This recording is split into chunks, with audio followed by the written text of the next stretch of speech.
Hello and welcome you all to let's crack it the Vishay Gupta. तो guys video को पूरा देखिए, एंड तक वीडियो को देखिएगा। इसमें सब चीज़ें बताई गई हैं, बहुत अच्छे से आपको समझाया गया है, तो आप इसको पूरा अंत तक जरूर देखिएगा। जो भी आपको डाउट आता है, कोई इसमें अगर सजेशन है, फीडबैक है, तो उसको कमेंट सेक्शन में कमेंट करके जरूर बताइएगा।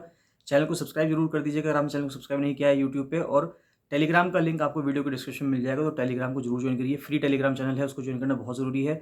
सारे अपडेट्स वहीं पे आते हैं, सब चीज़ें वहीं पे मिलती हैं, तो उसको ज्वाइन करना बहुत बहुत ज़्यादा ज़रूरी है। कोई भी डाउट है, कोई भी फीडबैक है, तो उसको कमेंट सेक्शन में कमेंट करके जरूर बताइएगा। Hello and welcome you all to let's crack it the Vishay Gupta. तो ये हम कर रहे थे 2016 का जो RO सचिवालय का जो पेपर था उसको सॉल्व कर रहे थे। इससे पिछले हमने 50 क्वेश्चंस कंप्लीट कर लिए थे। आज हम 51st क्वेश्चन से स्टार्ट करते हैं। तो गाइस देखिए, सबसे पहले जो 51वां क्वेश्चन कह रहा है, इसमें मैंने इंग्लिश और हिंदी दोनों में सॉल्व किया है। तो पहले आप इंग्लिश में देख लीजिए, उसके बाद फिर हिंदी में भी देखेंगे। तो 51वां क्वेश्चन कहता है कि भारत की पहली बुलेट ट्रेन जो 2024 तक चलनी थी वो किस किस के बीच में चलेगी।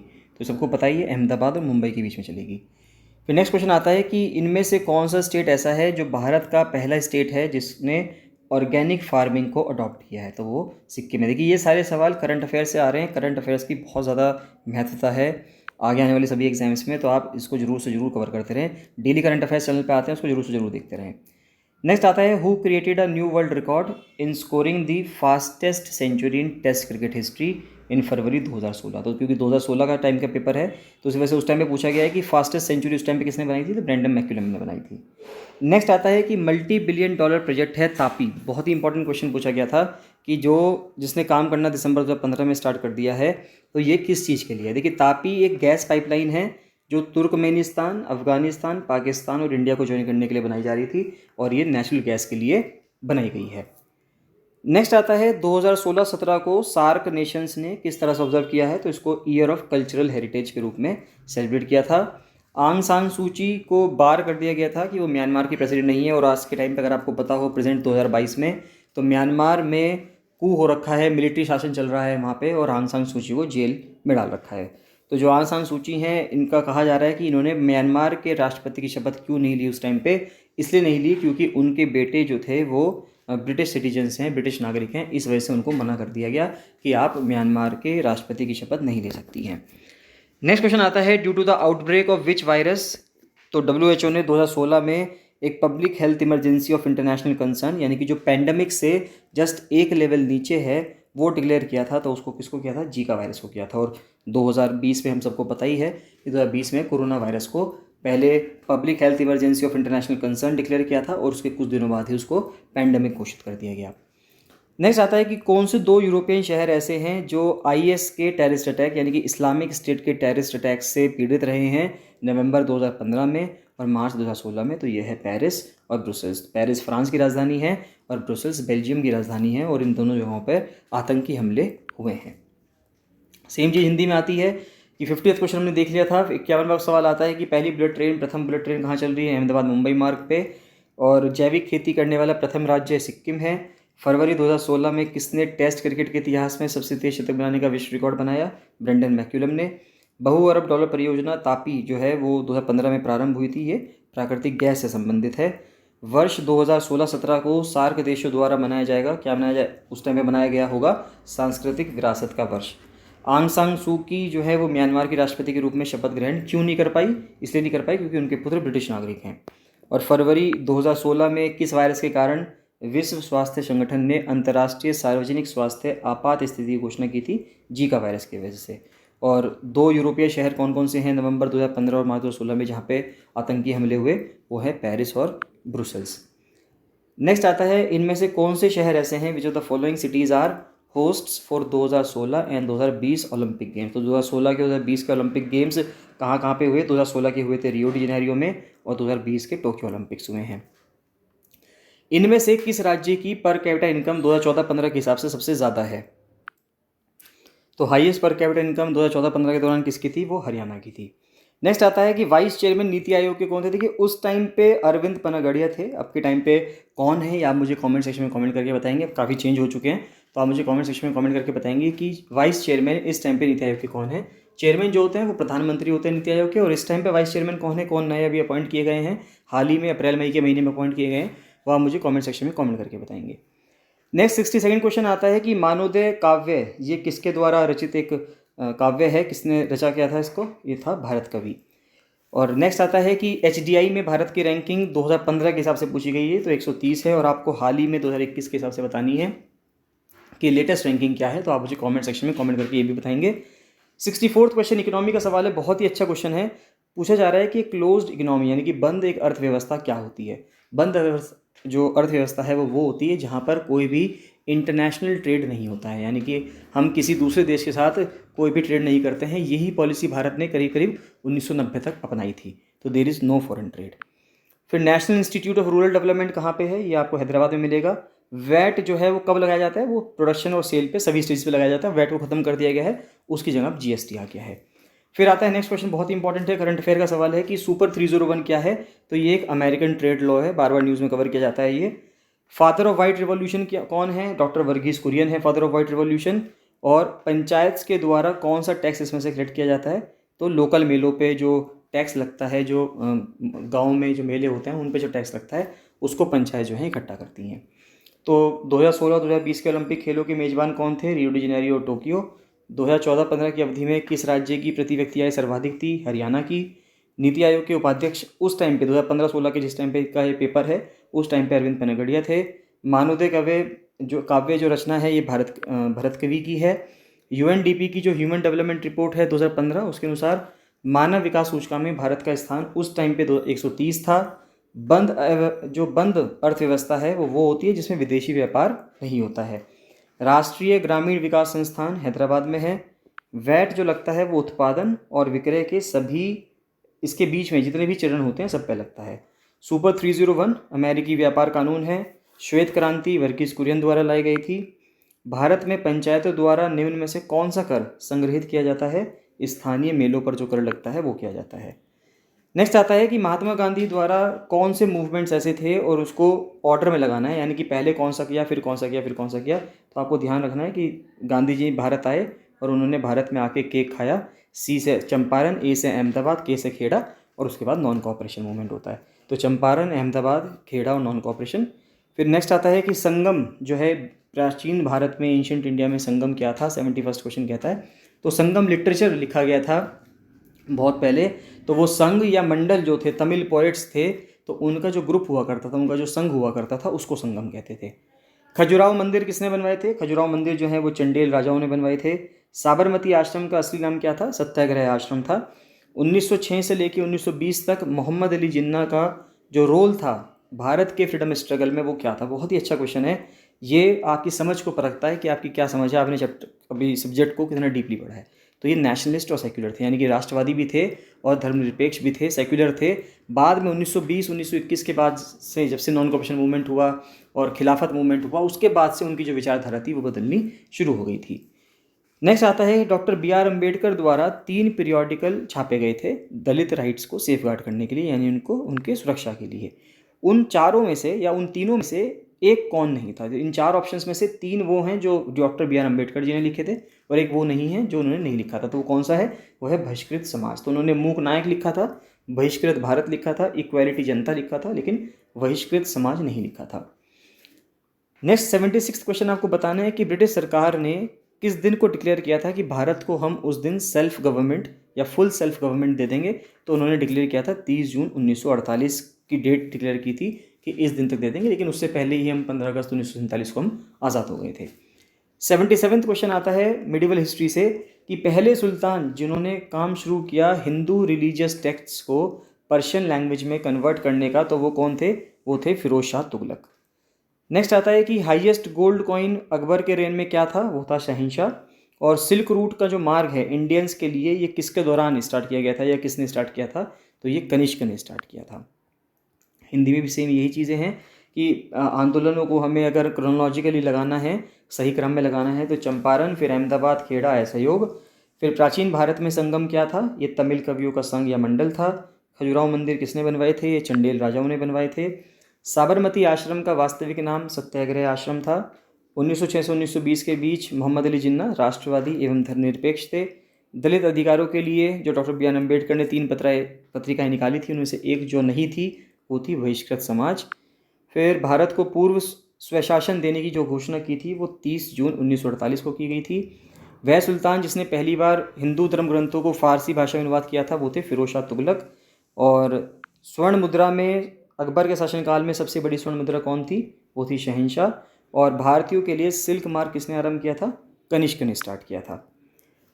नेक्स्ट बहुत ही अच्छा क्वेश्चन आता है, पोस्ट इंडिपेंडेंट इंडिया के बाद से क्वेश्चन आ रहा है कि जो प्राइवी पर्स है ये पोस्ट इंडिपेंडेंस इंडिया में, यानी कि जब भारत आज़ाद हो गया तो प्राइवी पर्स किसके लिए लाया गया था? तो प्राइवी पर्स लाया गया था पूर्व राजाओं के लिए, जिन्होंने अपनी रियासतें छोड़ी थी भारत में विलय करने के लिए, उनके लिए प्राइवी पर्स को लाया गया था।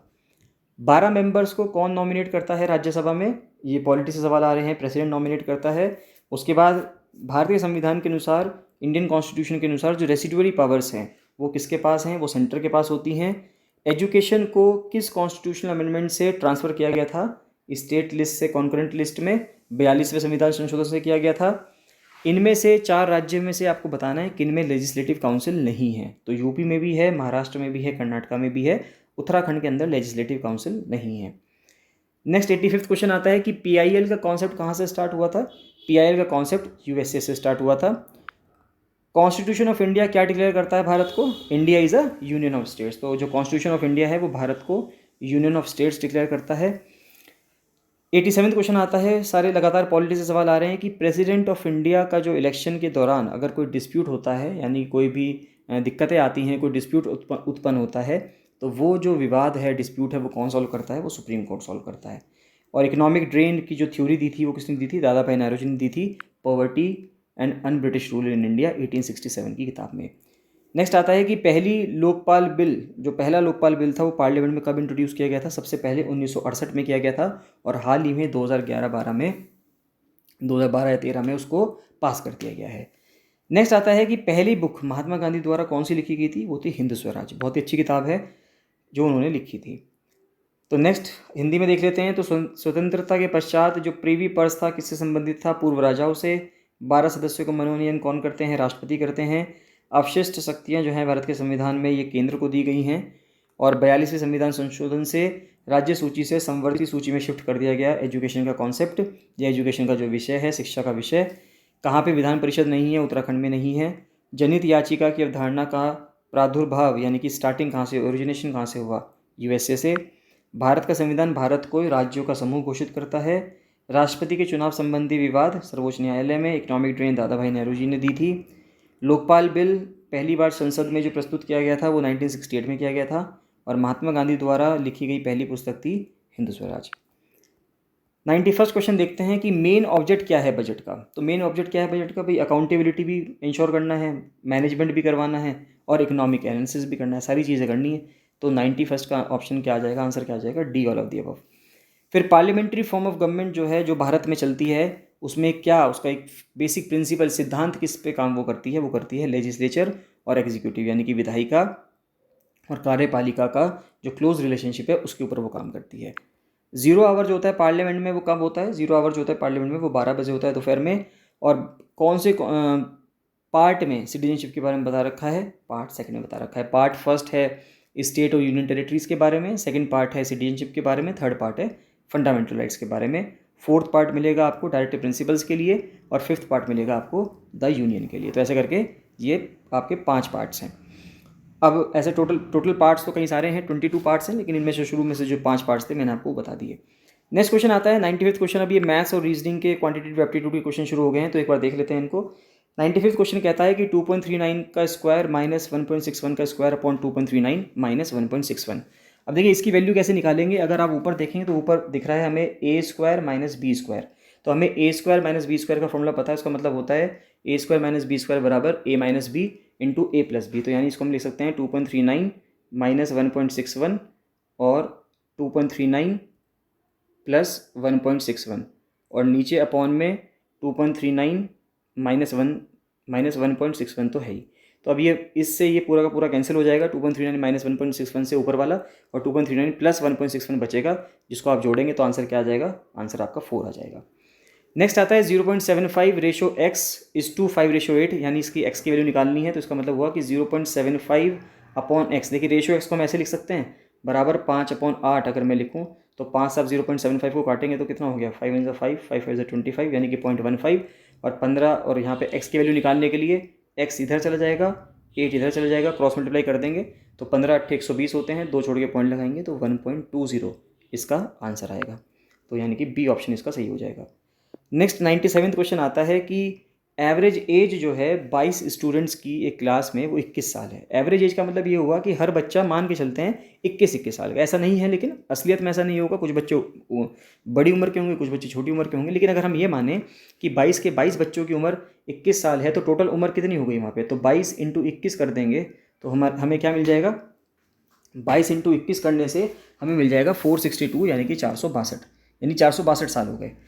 लेकिन उन्होंने कहा कि एवरेज एज 1 साल बढ़ जाती है जब एक टीचर की एज को भी इंक्लूड कर दिया जाता है, यानी कि अब 22 लोगों से 23 लोग हो गए और 23 लोगों के वजह से एवरेज एज 1 साल बढ़ गई, यानी एवरेज एज पहले 21 साल जो हुआ करती थी अब वो 22 साल हो गई।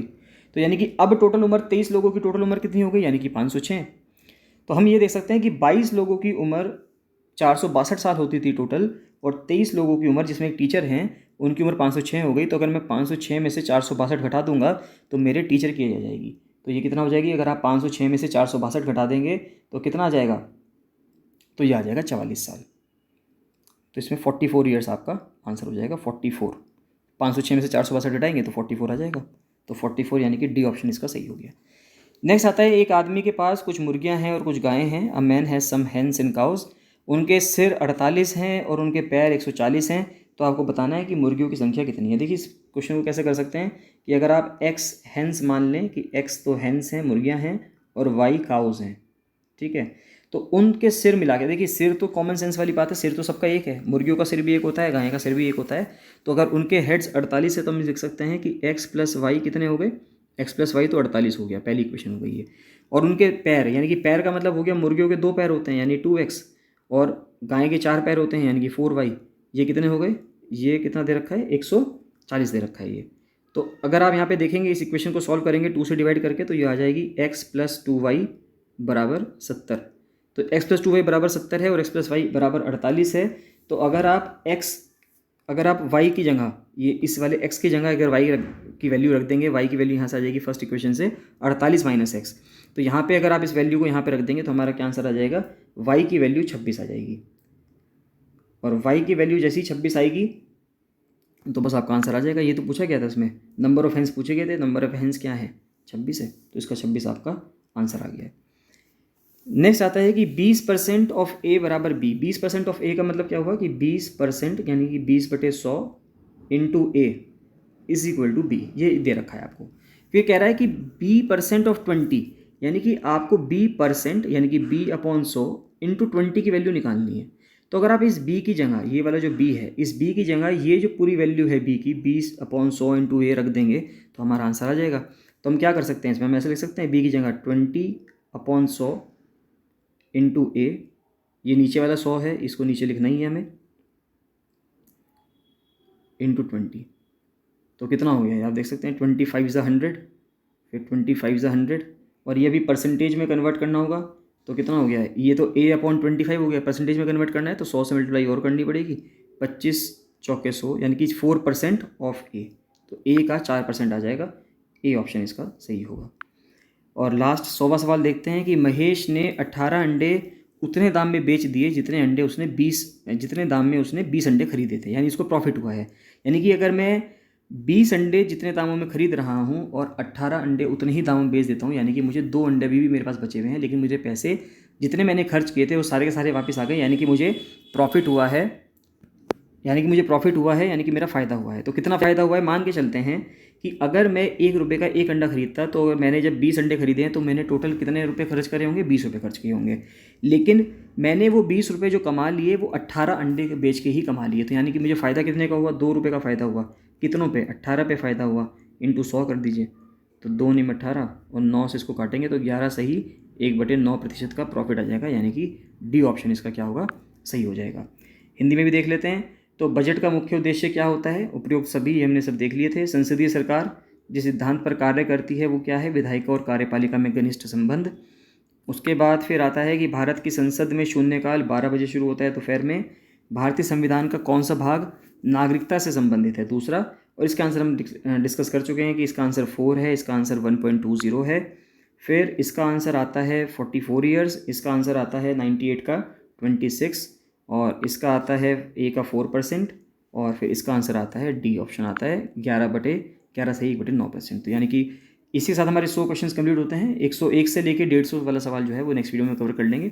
आप इसको देख लीजिए, इसमें किसी भी क्वेश्चन आपको कोई भी डाउट है तो आप मुझे कमेंट सेक्शन में कमेंट करके जरूर बताइएगा, और कौन सा पेपर मैं आपको इस तरह से सॉल्व कराऊँ तो वो भी आप मुझे कमेंट सेक्शन में कमेंट करके बताइएगा। चलिए मिलते हैं नेक्स्ट वीडियो में। So thank you and bye bye.